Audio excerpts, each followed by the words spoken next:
مرحبا بكم متتبعي الكرام، سعيد بلقائكم في هذا الموجز الإخباري. وهذه أبرز عناوين تفاصيل.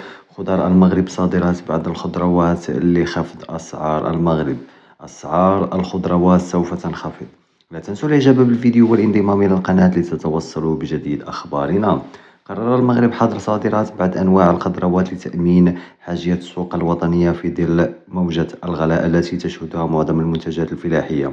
وحسب مصدر حكومي مطلع، أوقف المغرب عملية تصدير البطاطس والبصل والطماطم عبر معبر القرقارات، أكبر نقطة حدودية برية في المغرب من حيث النشاط التجاري اتجاه غرب إفريقيا.